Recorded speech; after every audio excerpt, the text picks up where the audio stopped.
Bismillahirrahmanirrahim. Assalamualaikum warahmatullahi wabarakatuh. Eh, untuk pertemuan ketiga, hukum acara perdata kelas A, B, dan C, sengaja memang saya berikan dalam bentuk video seperti ini lewat e-study.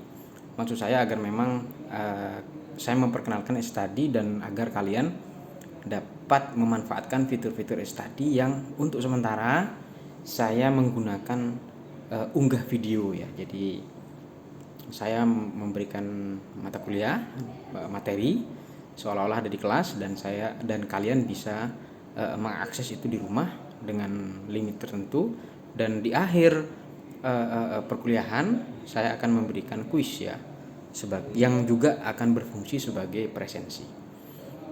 Baik, materi kali ini adalah ada dua ya yang akan saya berikan kepada kalian. Kalau kemarin kita bicara eksepsi, maka hari ini saya akan bicara gugatan rekonvensi dan sedikit pengantar tentang pembuktian, karena menjelang menjelang ujian tengah kita akan membicarakan terkait dengan pembuktian di hukum acara perdata. Rekonvensi, kalau kita bicara rekonvensi maka kita bicara tentang kata rekonvensi. Di situ ada kata-kata re itu adalah arti untuk kembali ya. Ada beberapa kata yang menggunakan suku kata repatriasi, reposisi, artinya menyatakan atau menjalankan sesuatu kembali kepada sesuatunya. Atau re itu menunjukkan sesuatu yang bersifat timbal balik atau apa istilahnya itu, sesuatu yang merupakan reaksi dari suatu aksi. Rekonvensi adalah gugatan yang diajukan tergugat sebagai gugatan balasan terhadap gugatan yang diajukan penggugat. Jadi kalau dalam mekanisme gugatan di hukum acara perdata, jika ada gugatan dari penggugat, maka tergugat itu melakukan atau membuat suatu dokumen namanya jawaban. Balasan dari gugatan adalah jawaban. Nah, secara normatif tergugat selain melayangkan atau berhak melayangkan jawaban terhadap gugatan penggugat, dapat dimungkinkan ya, saya mengatakan dapat dimungkinkan karena bersifat tidak wajib, untuk melakukan namanya gugatan rekonvensi atau gugatan balik. Sifatnya yang bersifat tentatif atau fakultatif menjadikan gugatan rekonvensi itu tidak mutlak atau tidak wajib untuk dijalankan, tergantung dari tergugat apakah itu ada peluang untuk digugat balik atau tidak. Jangan latah mengatakan nanti akan saya gugat balik gitu. Tidak serta-merta, tidak semua gugatan kemudian menjadi layak untuk dilakukan gugatan balik. Ada beberapa nama istilah, yaitu ada tuntutan kembali, ada gugatan balasan, ada gugatan ginugat ya, gugat ginugat namanya. Ada kata-kata bahasa Indonesia seperti itu. Kemudian selanjutnya, bagaimana komposisi pihak di dalam gugatan rekonvensi? Kalau gugatan penggugat dalam gugatan konvensi atau gugatan awal, maka di dalam gugatan rekonvensi disebut sebagai penggugat konvensi. Sedangkan posisi tergugat yang mengajukan gugatan rekonvensi adalah sebagai penggugat rekonvensi. Jadi dalam satu perkara bisa saja terdapat dua penggugat, yaitu penggugat konvensi, yaitu penggugat asal, dan penggugat rekonvensi yang sekaligus juga memberikan jawaban terhadap gugatan dari penggugat. Kalau saya boleh berikan alur begini ya, ini gugatan penggugat, gugatan konvensi penggugat, ini adalah jawaban atas gugatan konvensi dari penggugat. Sekaligus juga tergugat itu berhak untuk mengajukan namanya gugatan rekonvensi kepada penggugat, sehingga posisinya nanti kemudian dibalik, awalnya penggugat menjadi tergugat, kemudian tergugat.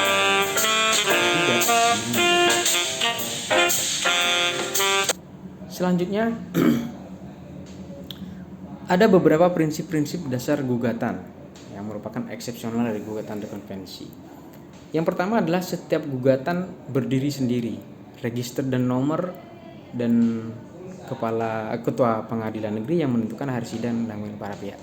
Pada prinsipnya setiap gugatan itu adalah suatu entitas mandiri Apa kaitannya dengan gugatan rekonvensi?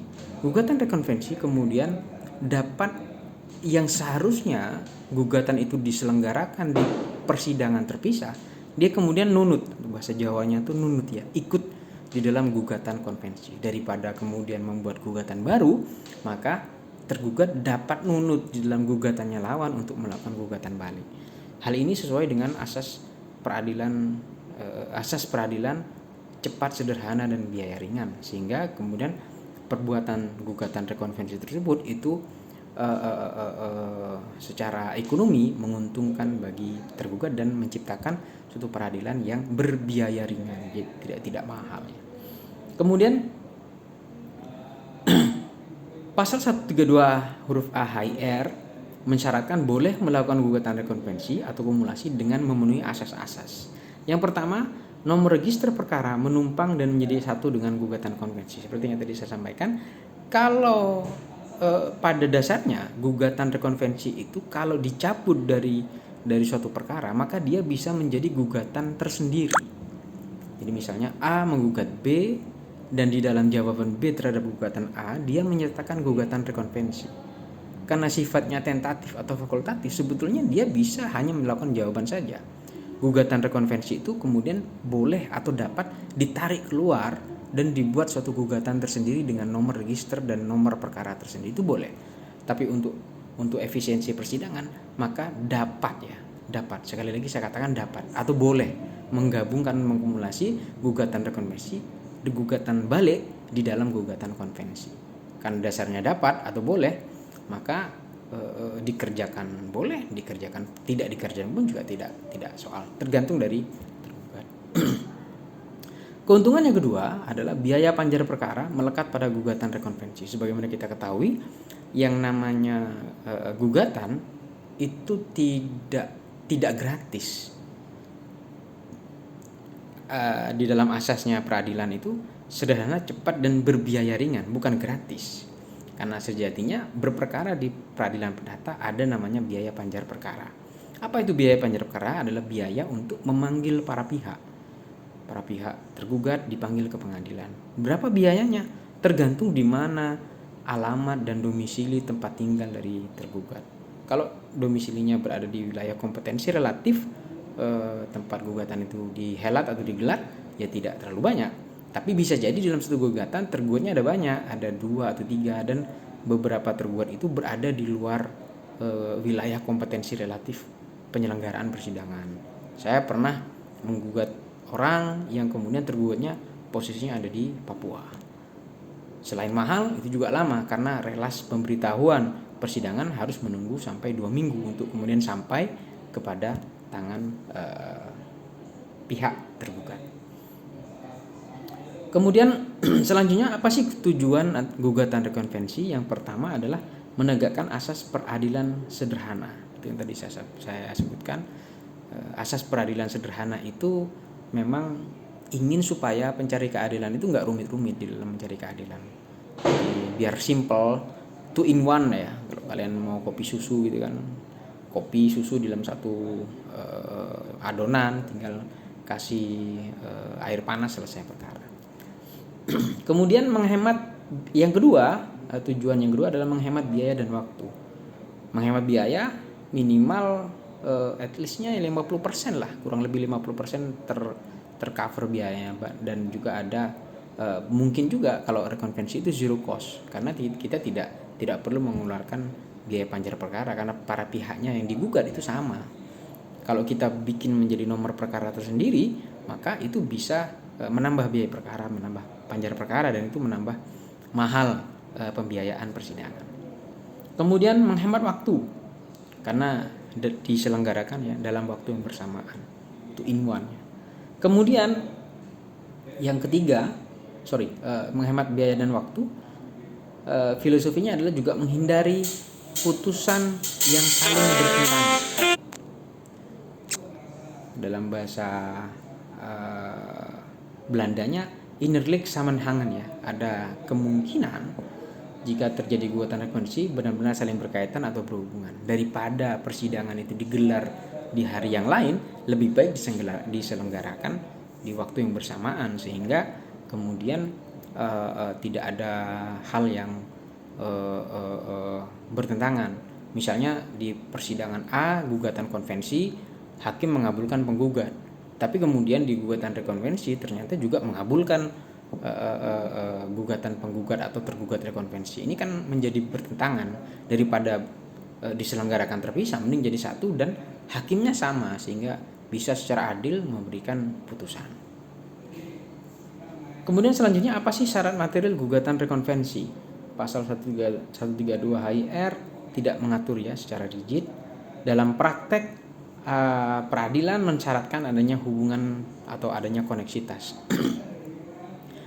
Koneksitas apa yang kemudian menjadi penghubung? Ada beberapa faktor. Yang pertama adalah dasar hukum ya. Bisa jadi dasar hukumnya sama-sama PMH misalnya, perbuatan melawan hukum. Si penggugat merasa tergugat melakukan PMH, ternyata tergugat merasa bahwa sebetulnya penggugat yang melakukan PMH, bahkan objeknya yang dibicarakan itu sama. Daripada membuat gugatan baru, mending dibuat rekonvensi. Kemudian ada syarat yang selanjutnya secara praktek, yaitu ada hubungan yang erat ya, Innerlich Samenhangen ya. Innerlich itu semacam ada suatu hubungan yang sangat dekat antara gugatan konvensi dengan gugatan rekonvensi. Istilahnya kalau boleh saya katakan itu mengandaikan seperti mata uang ya, koin mata uang. Koin mata uang itu kan sisinya berbeda, sisi A dan sisi B, tetapi keduanya melekat dalam satu bidang. Mau memisahkannya kan susah, harus digergaji begitu kan, tapi intinya mereka kan jadi satu. Sehingga walaupun ada dua sisi tapi mengatur di subjek atau benda yang sama. Kemudian yang ketiga, sifat asesor rekonvensi terhadap putusan konvensi ya. Jadi namanya asesor itu tambahan. Jadi inilah keuntungan kalau kita melakukan gugatan rekonvensi. Kalau hakim memeriksa konvensinya, maka hakim juga wajib memeriksa gugatan rekonvensinya, dan putusannya kemudian tidak akan saling bertentangan. Jika konvensinya dikabulkan, maka rekonvensinya kemudian sangat jarang atau tidak mungkin untuk dikabulkan. Karena kalau dikabulkan semuanya, kemudian menjadi tidak logis. Oleh karena itu perlu adanya hal yang diatur ya terkait dengan sifat asesornya rekonvensi. Karena pada saat rekonvensinya dikabulkan, maka konvensinya tidak mungkin dikabulkan. Putusan rekonvensi asesor dengan putusan negatif konvensi ya. Contohnya gugatan cerai diikuti gugatan rekonvensi pembagian harta bersama. Jika gugatan cerai tidak dapat diterima, maka gugatan rekonvensi pembagian harta bersama harus dinyatakan tidak dapat diterima.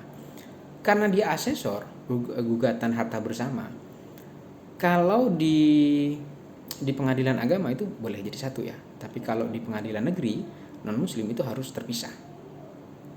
Harus cerainya dulu diselesaikan baru kemudian gugatan harta bersama. Tapi kalau di pengadilan agama itu mungkin jadi satu. Dengan konsekuensi maka pembagian harta bersama di dalam perkawinan itu adalah asesor di dalam perkawinan. Maka untuk membuat pembagian harta bersama menjadi sah, menjadi legal, maka dia harus diikuti dulu dengan putusnya perkawinan. Jadi diputus dulu perkawinannya, maka kemudian dibagi harta bersamanya. Tidak mungkin perceraiannya kemudian tidak diputus, tetapi kemudian harta bersamanya sudah dibagi. Itu tidak logis. Kemudian tadi dibicarakan syarat material ya.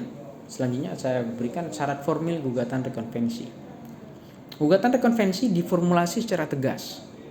Maksudnya diformulasi secara tegas itu tidak boleh tersirat di dalam satu kalimat atau satu poin ya. Dia harus ada subjudul bahwa selain kami melakukan jawaban, maka tergugat juga akan melakukan gugatan rekonvensi. Dia harus kopas gugatan konvensi ke dalam gugatan rekonvensi. Jadi tidak boleh hanya mengatakan saya tergugat akan melakukan gugatan rekonvensi terhadap gugatan konvensi penggugat karena tergugat merasa semua dalil penggugat tidak benar. Dia harus jelaskan apa saja yang membuat tidak benar, bagaimana posisinya, bagaimana positanya, bagaimana kasus posisinya, bagaimana hubungan hukumnya, bagaimana sifat perbuatan melawan hukumnya, bagaimana ada kerugian dan seterusnya. sampai kemudian membuat petitum sendiri atau permintaan sendiri di dalam gugatan rekonvensi. Intinya gugatan rekonvensi itu sebetulnya adalah gugatan juga, tetapi dimasukkan di dalam gugatan asal ya. Daripada membuat gugatan baru, maka gugatan yang baru telah siap itu kemudian dimasukkan di dalam jawaban dan sekaligus juga gugatan rekonvensi. Kemudian subjek atau pihak yang kedua ya, syarat formil kedua, subjek atau pihak yang ditarik sebagai tergugat rekonvensi.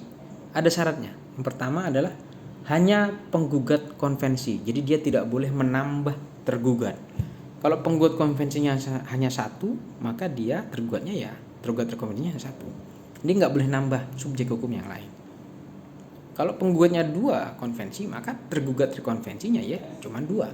Tidak boleh kemudian lebih dari itu.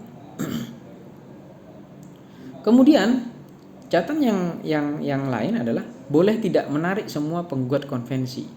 Nah, inilah yang kemudian yang unik ya di dalam gugatan rekonvensi. Jika misalnya penggugatnya lebih dari satu, maka kemudian boleh tidak menarik semua penggugat konvensi. Tetapi jika gugatan rekonvensi erat kaitannya dengan gugatan konvensi, maka sebaiknya seluruh pihak ditarik. Karena kalau tidak, ada memang doktrin dan juga praktek di dunia peradilan sebagaimana saya sampaikan di pertemuan kemarin terkait dengan eksepsi kabur ya. Salah satunya adalah karena faktor namanya plurium litis consortium. Suatu gugatan yang subjek hukumnya kurang. Nah, dalam hal ini jika tergugat atau penggugat rekonvensi melakukan gugatan dan tidak menarik semua pihak, maka ada risiko gugatan tersebut akan dinyatakan tidak dapat diterima atau need on van clear verklaard dan karena alasan kabur karena kekurangan pihak. Maka untuk sebaiknya memang terkait dengan tergugat memang harusnya ditarik semua ya penggugat konvensi. Syarat yang selanjutnya adalah dilarang menarik sesama tergugat konvensi menjadi tergugat rekonvensi. Jadi contohnya penggugatnya ada satu, tergugatnya ada tiga. Tergugat satu, tergugat dua, tergugat tiga. Nah, tergugat ini boleh melakukan rekonvensi hanya kepada penggugat, tetapi tidak boleh melakukan gugatan rekonvensi antar sesama tergugat. Dari tergugat satu kepada tergugat dua, tergugat tiga kepada tergugat satu, itu tidak boleh. Dia hanya boleh melakukan gugatan rekonvensi kepada penggugat konvensi, tidak kepada sesama tergugat. Karena dia berada di sisi yang sama. Tidak boleh kemudian melakukan gugatan rekonvensi terhadap sesama sisi ya.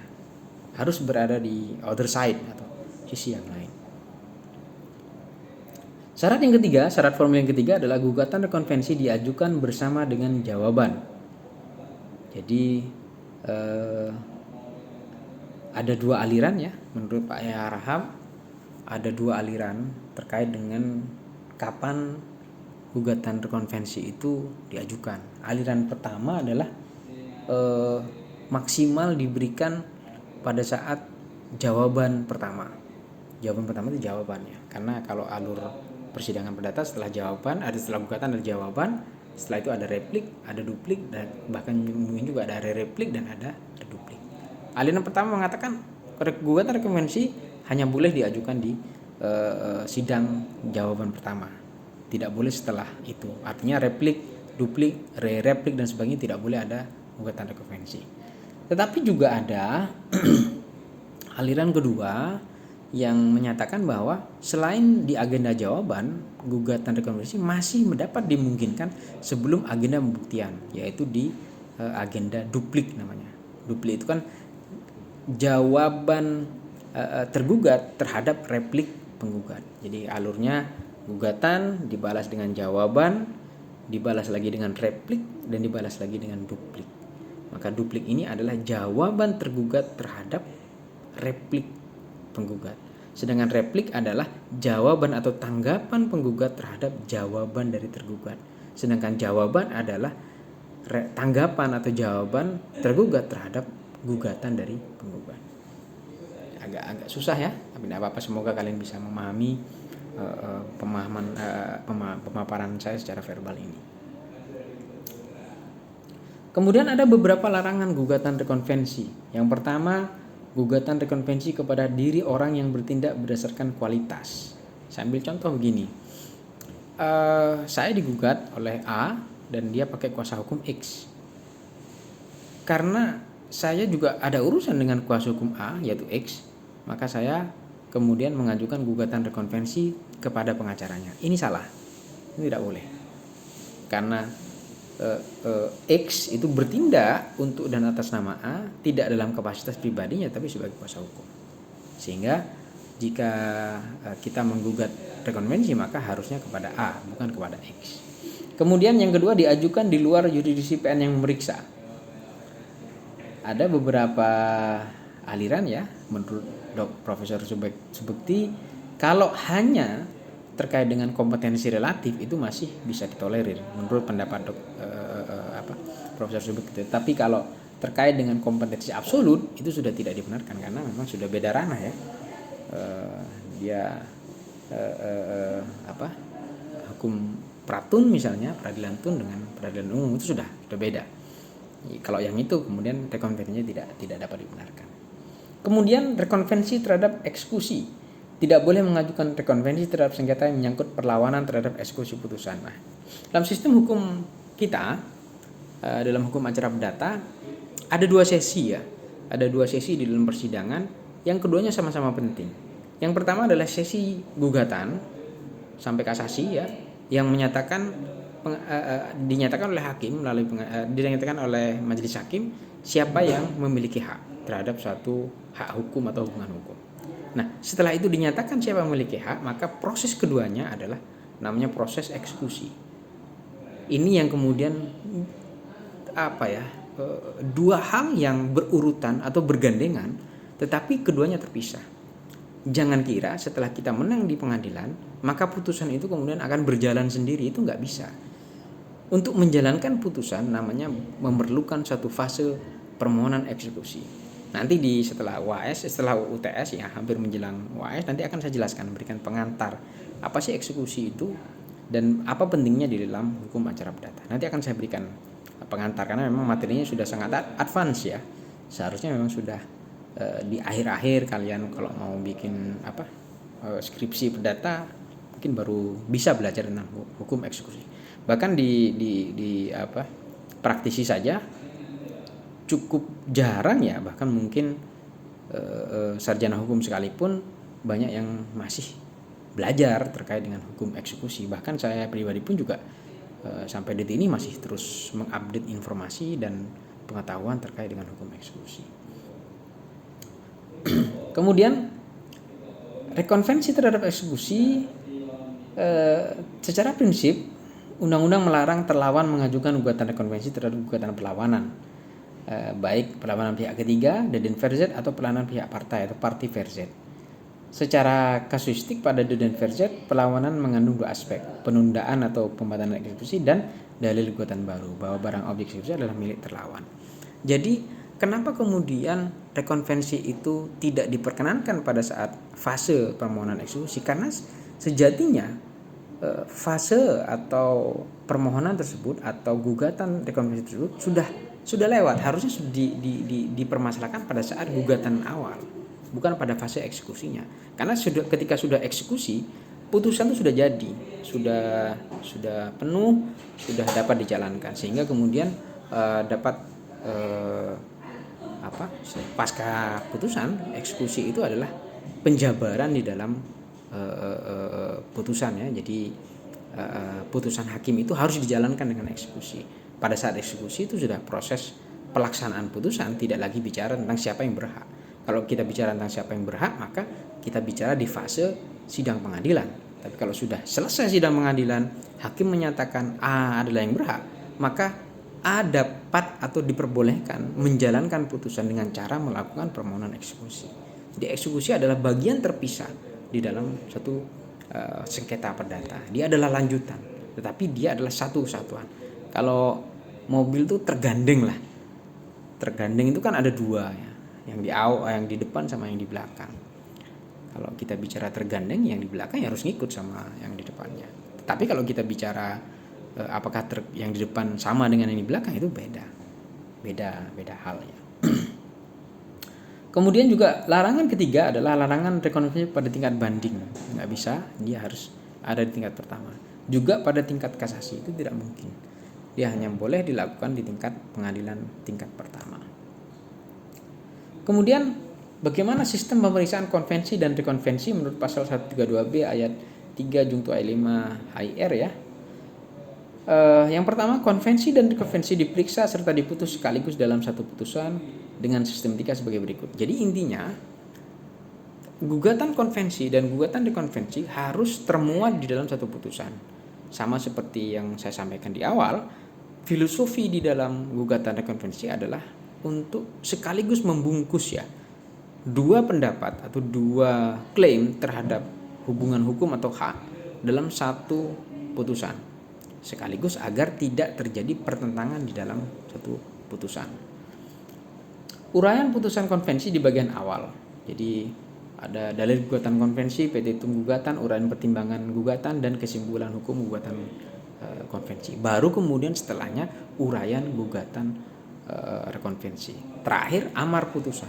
Apa amar putusan konvensinya dan apa amar putusan untuk rekonvensinya. Sehingga dari sana jelas nampak meskipun ada dua gugatan di dalam satu tubuh perkara, tetapi putusannya dua. Putusan terhadap gugatan konvensinya apa dan putusan terhadap gugatan rekonvensinya itu apa. Oleh karena itu gugatan rekonvensi sekaligus two in one ya, mengakomodir dua kepentingan di dalam satu putusan dengan banyak sekali manfaat seperti yang tadi sudah saya sampaikan. Kemudian yang kedua, boleh dilakukan proses pemeriksaan secara terpisah. Periksanya ya, bukan putusannya. Kalau putusnya harus dalam satu dokumen, tetapi pemeriksaannya itu boleh dibuat terpisah. Bagaimana yang maksud dengan terpisah? Terpisah itu maksudnya diperiksa konvensinya dulu. Setelah selesai, baru kemudian diperiksa gugatan rekonvensinya. Lama, iya. Tapi terkait dengan metode pemeriksaan, tentu majelis hakim terikat dengan namanya masa atau jadi Mahkamah Agung itu membuat suatu aturan yang cukup bagus menurut saya ya, membuat namanya timetable penyelenggaraan persidangan. Jadi tidak boleh lebih dari 6 bulan. Lebih dari 6 bulan, maka hakim pemeriksa perkara itu akan dapat teguran dari Badan Pengawas Mahkamah Agung. Ini hakim ini benar nggak sih menyidangkan? Positifnya adalah tentu hakim akan berpikir seefektif dan efisien mungkin di dalam menyelenggarakan persidangan, sehingga jika ada gugatan rekonvensi maka pemeriksaannya, meskipun ada dua teori ya, teori pertama mengatakan boleh sekaligus, tapi ada aliran kedua atau teori kedua yang mengatakan boleh dilakukan terpisah, konvensi dulu diperiksa baru rekonvensi. Tapi sekali lagi Mahkamah Agung mengenal batas maksimum atau batas maksimal pemeriksaan perkara yang tidak boleh lebih dari 5-6 bulan. Secara praktek itu sangat menguntungkan karena azas peradilan cepat akan dapat terlaksana. Baik, itu adalah materi tentang gugatan rekonvensi. Semoga cukup bisa dipahami oleh kalian ya, karena saya akan bergeser ke materi yang sudah saya janjikan, yaitu terkait dengan pembuktian. Fase paling penting dari hukum acara perdata atau peradilan perdata adalah pembuktian, karena kita bicara tentang seseorang atau subjek hukum yang mendalilkan hak, memiliki hak terhadap suatu benda, suatu hubungan hukum, atau memiliki hak terhadap sesuatu. Otomatis maka asas di dalam hukum acara, siapa yang mendalilkan maka dia yang membuktikan. Maka beban pembuktian terhadap hukum acara perdata adalah siapa yang mendalilkan. Karena penggugat yang mendalilkan maka dia wajib untuk membuktikan. Kemudian problemnya adalah apa yang harus dibuktikan? Bagaimana caranya membuktikan? Apa saja yang harus dibuktikan? Apa sih alat bukti di dalam hukum acara perdata? Nanti kita akan jelaskan dan akan menjadi materi inti sebelum kita menuju UAS. Di dalam pembuktian hukum acara perdata, kalau kalian mungkin masih ingat pengantar ilmu hukum atau pengantar hukum Indonesia, di situ ada 4 pembuktian ya. Ada negatif vetelic, positif vetelic, dan conviction in time dan conviction rationi. Kalau hukum acara perdata filosofinya atau asasnya adalah positif fatality, pembuktian secara positif. Apa itu pembuktian secara positif? Hukum acara perdata tunduk terhadap kebenaran formil, berbeda dengan acara pidana yang tunduk atau mencari kebenaran material. Filosofi dari hukum acara perdata adalah kebenaran formil. Apa itu kebenaran formil? Adalah kebenaran atau fakta yang kemudian tertulis atau tertuang di dalam suatu dokumen-dokumen atau alat bukti. Makanya alat bukti di dalam hukum acara perdata berbeda dengan hukum acara pidana. Kalau di hukum acara pidana kan yang pertama adalah saksi, surat, ahli, petunjuk, dan keterangan terdakwa. Sedangkan kalau di acara perdata situ ada bukti surat yang pertama, surat, saksi. Kalau saksi dibalik menjadi yang nomor 2. Surat, saksi, pengakuan, persangkaan, dan ada alat bukti sumpahnya. Berbeda antara hukum acara pidana dan hukum acara perdata.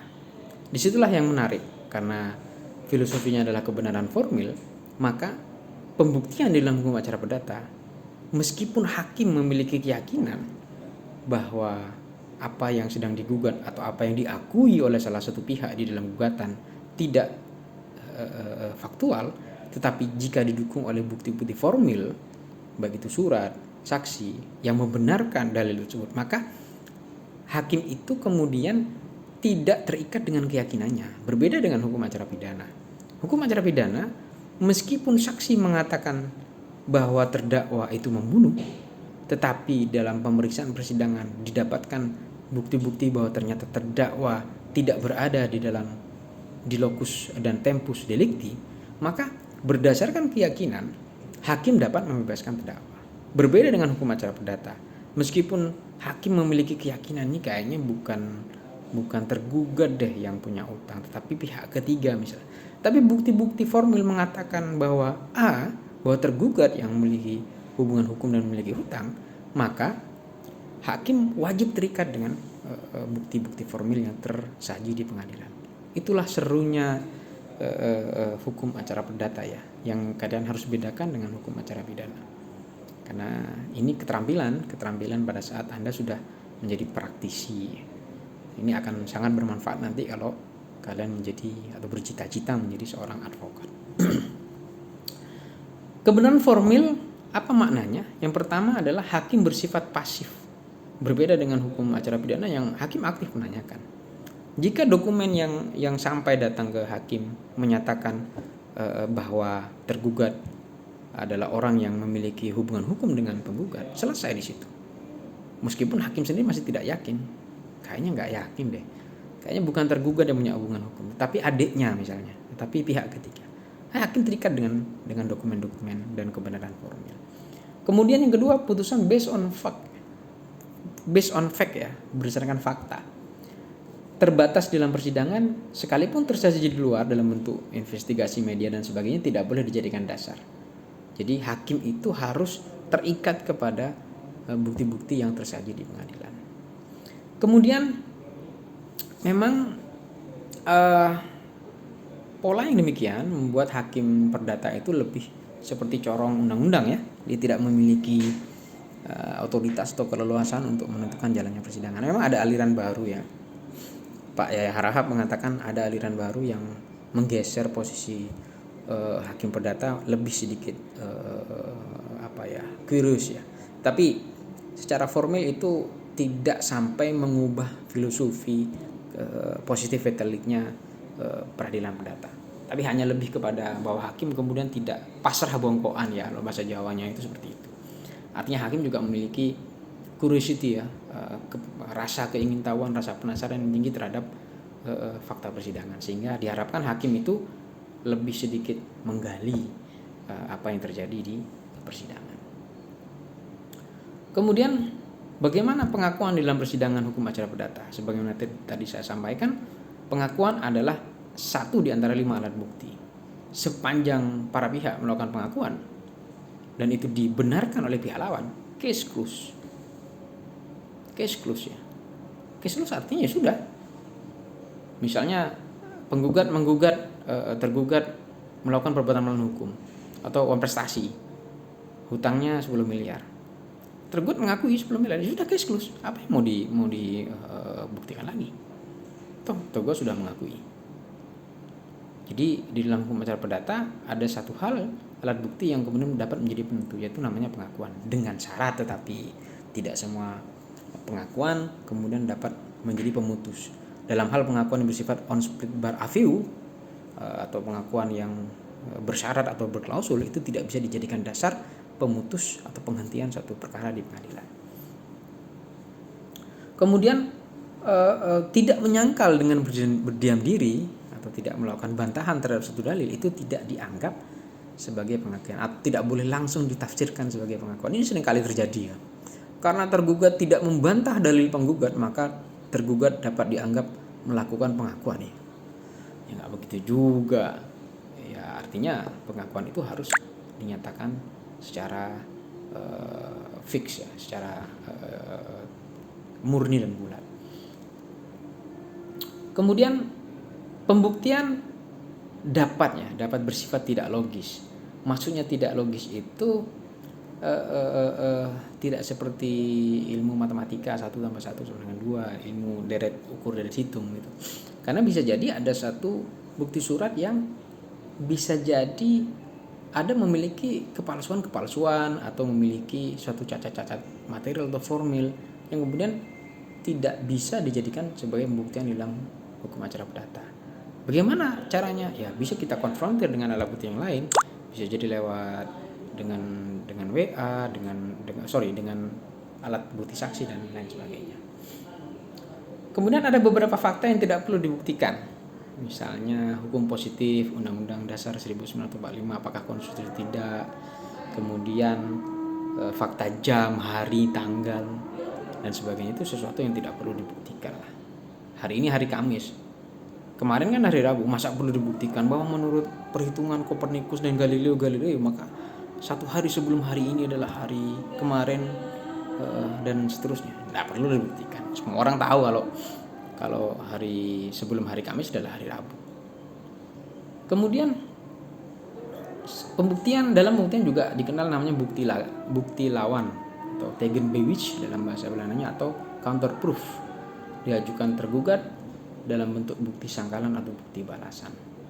Prinsipnya semua alat bukti dapat disangkal kecuali ditentukan oleh undang-undang, yaitu sumpah memutus, judiciary aid. Kemudian kadar bukti lawan tergantung dari mutu ya. Tidak semua bukti itu kemudian dapat memutus atau dapat membantah. Sama seperti emas lah ya, ada yang 24 karat, ada yang karatnya kurang dari itu, ada yang disepuh dengan tembaga dan yang lain-lain. Sama seperti pembuktian dalam hukum acara perdata. Oleh karena itu kalau kalian jadi advokat, terutama dalam perkara-perkara perdata, insting yang harus kalian jaga atau kalian pelihara adalah naluri untuk mencari alat bukti formil dari suatu perkara tersebut. Insya Allah kalian akan sukses, karena hukum acara perdata ya memang hukum formil ya. Kalian nalurinya harus mencari bukti-bukti dan kebenaran secara formil. Kemudian bagaimana dengan beban pembuktian? Prinsipnya tidak berat sebelah, tetapi asas di dalam hukum acara siapa yang mendalilkan maka dia membuktikan. Maka karena penggugat yang mendalilkan maka dia yang wajib untuk membuktikan. Sepanjang dia tidak bisa membuktikan maka gugatannya risikonya adalah ditolak. Kemudian ada beberapa pedoman pembagian beban pembuktian di pasal 163 HIR, pasal 283 RBG dan pasal 1865 KUH Perdata. Setiap yang mendalilkan mempunyai suatu hak atau guna menggunakan haknya sendiri wajib membuktikan adanya hak atau peristiwa tersebut. Kemudian beban pembuktian berdasarkan teori hak bertitik tolak dari mempertahankan hak. Siapa yang melakukan suatu hak dia wajib membuktikan. Aku yang punya nih tanah tersebut, maka orang yang mengaku atau pihak atau subjek hukum yang mengaku memiliki hak dia wajib untuk membuktikan. Kemudian bagaimana secara hukum, menurut teori hukum ya, beban pembuktian menurut PMH, menurut pasal 1365 syarat PMH adalah adanya perbuatan oleh pelaku dan adanya kerugian. Dan bisa jadi tidak semua perbuatan itu diatur oleh undang-undang. Bisa jadi ada perbuatan-perbuatan yang memang secara faktual merugikan ya, tapi tidak diatur oleh undang-undang secara spesifik. Perbuatan melawan hukum. Kalau kita bicara tentang jenis dari gugatan dalam hukum acara perdata hanya ada dua, gugatan perbuatan melawan hukum dan non-prestasi. Tetapi gugatan perbuatan melawan hukum ini kan sangat luas. Apa sih gugatan perbuatan melawan hukum? Itu ada sub materi tersendiri, ada mata kuliah sendiri itu. Jenis-jenis definisi perbuatan melawan hukum. Kalau kalian mau jadi pengacara perdata, kalian harus belajar itu apa definisi, apa makna perbuatan melawan hukum, diatur di mana, apa sifatnya dan seterusnya. Kemudian menurut teori kepatutan terdapat fleksibilitas ya. Jika beban pembuktian sama-sama penting, maka penggugat dan tergugat memiliki porsi yang sama terkait dengan pembuktiannya. Kemudian juga berdasarkan prinsip yang berkembang, ada pembebanan secara proporsional. Jika seimbang maka keduanya wajib. Jika tidak seimbang maka yang paling kecil bobotnya kemudian tidak perlu membuktikan. Karena pada dasarnya menurut pasal 1865 KUH Perdata, maka siapa yang mendalilkan maka dia yang kemudian membuktikan. Ini azas umum dalam hukum acara. Kemudian ada terakhir ya, kita bicara tentang batas minimum pembuktian. Apa sih namanya batas minimum pembuktian itu? Yang pertama, patokannya adalah bukan kuantitas, bukan jumlah, tapi kualitas. Kualitas antara syarat formil dan syarat material. Karena saksi berjumlah 100, kalau keterangannya sama ya sama aja. Mending 2 saksi tapi keterangannya kemudian bersifat komplementer dan saling melengkapi. Itu lebih berharga daripada 100 yang jumlahnya banyak. Jadi bukan masalah kuantitas atau jumlah, tapi masalah kualitas. Kemudian bisa jadi ada beberapa pembuktian yang tidak memenuhi syarat material dan syarat formil, atau dia sifatnya adalah bukti permulaan. Saya ambil contoh misalnya ada surat perjanjian antara dua belah pihak, pihak ke satu, pihak kedua. Pihak ke satu tanda tangan dan pihak kedua tidak tanda tangan. Ini kan tidak terkualifikasi sebagai alat bukti surat. Tetapi hakim kemudian dapat melihat, oh ada bukti permulaan. Oh ada sesuatu nih, ada hubungan hukum. Kenapa kemudian tidak ditandatangani? Apa alasannya? Ini kemudian berkembang di dalam persidangan. Jadi menurut saya hakim secara praktek dan doktrin ya memang perlu untuk melakukan upgrade terhadap teknik-teknik investigasi dalam persidangan. Kemudian syarat formil, contohnya saksi, batas minimum buktian kita bicara tentang syarat formil dan syarat material. Apa sih syarat formilnya saksi? Contohnya saksi misalnya, dia bukan golongan terlarang, harus disampaikan di depan persidangan dan harus mengucapkan sumpah dan diperiksa satu persatu. Apalagi di zaman pandemi seperti sekarang ini, ada perma ya yang mengatur tentang pelaksanaan persidangan di masa pandemi. Itu akan menjadi sangat menarik untuk dibahas. Selain syarat formil, ada juga syarat material. Apa syarat materialnya? Berdasarkan alasan dan pengetahuan, sesuatu yang dialami dan dirasakan, melihat, mendengar dan merasakan secara langsung, dan ada keterangan yang dilakukan oleh saksi dan saling bersesuaian. Jadi kalau kita bicara tentang pembuktian, maka kita bicara tentang cara membuktikan ya, cara atau hal-hal filosofi pembuktian. Oleh karena itu materi yang saya sampaikan hari ini berkaitan dengan buatan rekomendasi dan juga pengantar pembuktian semoga bisa menjadi pengantar bagi kalian untuk masuk ke dalam materi pembuktian yang akan kita bahas sampai dengan UTS nanti. Baik, terima kasih. Saya mau buka pertanyaan, silakan. Demi praktisnya saya menyilakan untuk kalian dapat membuat pertanyaan secara tertulis di grup masing-masing ya. Misalnya grup kelas A, nama saya ini, NIM saya dari kelas apa.